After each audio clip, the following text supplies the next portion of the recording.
यह आदमी इतना निर्दयी है कि वह गुरुत्वाकर्षण का विरोध कर सकता है। आप उसे ऊंचे स्थान से नीचे फेंकते और पाखंडी कार्य करते हुए देख सकते हैं। यदि वह एक साधारण व्यक्ति होता तो उसका गला घोंटकर हत्या कर दी जाती, लेकिन वह क्रोध से भरा हुआ था और अपने दांत पीस लिए। अगले ही पल आह जिन नाम का आदमी एक बार उत्तर कोरियाई था, उसकी जीवित रहने की दर 3 टीर सेंट से भी कम है। अगर वह जीवित रह सकता है, वह अभिजात वर्ग के बीच का कुलीन व्यक्ति है। उसे स्वाभाविक रूप से शीर्ष प्रबंधन द्वारा गुप्त मिशनों को पूरा करने के लिए सर्वश्रेष्ठ व्यक्ति के रूप में चुना जाएगा। उस समय आह जिन ने गुप्त रूप से एक दक्षिण कोरियाई एजेंट को जाने दिया, एक्सुन। इसका कारण यह था कि एक तस्वीर और एक पारिवारिक चित्र ने उसे अपनी बेटी आह जिन की याद दिला दी थी, इसलिए वह उसे जाने नहीं दे सकता था। वापस आने के बाद आह जिन को देश द्वारा पकड़ लिया गया था और विभिन्न यातनाओं के अधीन किया गया। सबसे पहले उसने अपनी आंखों की पुतलियों को उत्तेजित करने के लिए चमकदार रोशनी का इस्तेमाल किया, जिससे उसका पूरा शरीर कांपने लगा और उसकी पुतलियां तेजी से सिकुड़ गईं, जिससे अत्यधिक डर पैदा हो गया। फिर उसे एक पानी के ड्रैगन और एक उच्च दबाव वाले पैड में फेंक दिया गया। कई हजार वोल्ट पानी में डाले गए, जिससे वह दुखी हो गया, लेकिन इससे कोई फर्क नहीं पड़ा। इससे उसकी जान जा सकती थी और अंततः उसे पाखंड रैक में भेज दिया गया। जाने से पहले उसने अपनी पत्नी और बेटी की तस्वीरें देखी अखबार, और वह जानता था कि वह अभी तक नहीं मर सकता। शुरुआत के दृश्य के साथ वह तुरंत भागने में कामयाब रहा।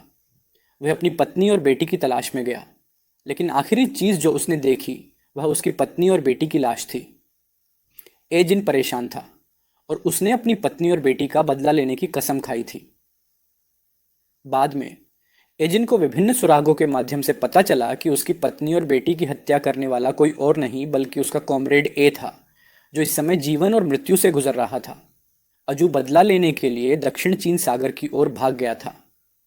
अजीन ने उसका पूरे दक्षिण चीन सागर तक पीछा किया, लेकिन जब वह वहां पहुंचा तो उसे जीवित रहने का जरा भी सुराग नहीं मिला। एक राष्ट्रपति के लिए पूर्णकालिक ड्राइवर के रूप में काम करना पड़ा। ऐसा हुआ कि राष्ट्रपति भी एक उत्तर कोरियाई थे और वह विशेष रूप से अजिन के शौकीन थे। केयर ने आहाजिन को अजू के बारे में सुराग खोजने में मदद करने के लिए अपने स्वयं के संपर्कों का भी उपयोग किया। जिन जाने वाले थे उन्होंने देखा कि राष्ट्रपति के घर के सभी निगरानी कैमरे टूट गए थे। एक एजेंट होने के नाते उन्हें अच्छी तरह से पता था कि इस समय राष्ट्रपति खतरे में होंगे, इसलिए उसने राष्ट्रपति के पैरों में जहर की एक ट्यूब चुभो दी और वह राष्ट्रपति का रहस्यमय चश्मा छीनने वाला था। इस समय अकिन पहले ही दौड़ चुका था और जियोकारा पहले स्तर के 3 सेकंड के भीतर उसके साथ कुछ चालें चलाना चाहता था। लिटिल कारा को तुरंत अकिन ने नीचे गिरा दिया और राष्ट्रपति का रहस्यमय चश्मा वापस ले लिया। हालांकि राष्ट्रपति को फिर भी जहर दिया गया और उनकी मृत्यु हो गई, लेकिन अकिन ने कभी नहीं सोचा था कि पुलिस उसे एक प्रमुख संदिग्ध के रूप में मानेगी और उसके साथ बुरा व्यवहार करेगी।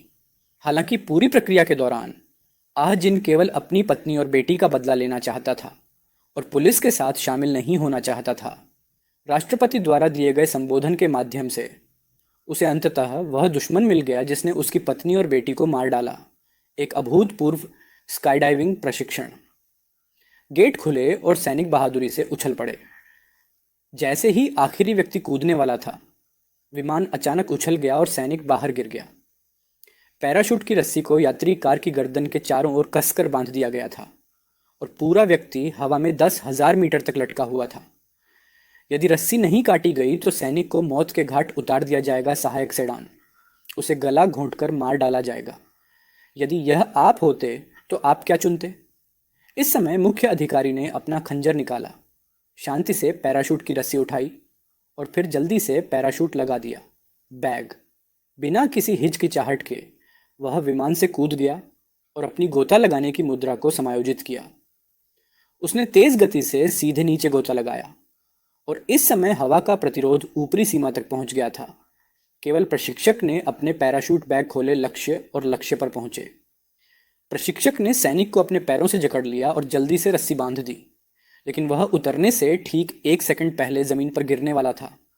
वह आहाजिन का पुराना दुश्मन था, एक उच्च पदस्थ अधिकारी। एक मिशन के दौरान एक्सुन को आह जिन को पकड़ने का आदेश दिया गया था। अप्रत्याशित रूप से मिशन विफल हो गया और आह जिन द्वारा अपहरण किए जाने के कारण उसने सोचा कि उसकी मृत्यु निश्चित है, लेकिन उसने आह की उम्मीद नहीं की थी। एक पारिवारिक फोटो के कारण जिन ने उसे मारना बंद कर दिया। परिणाम स्वरूप एक्सुन भी एक उच्च पदस्थ अधिकारी से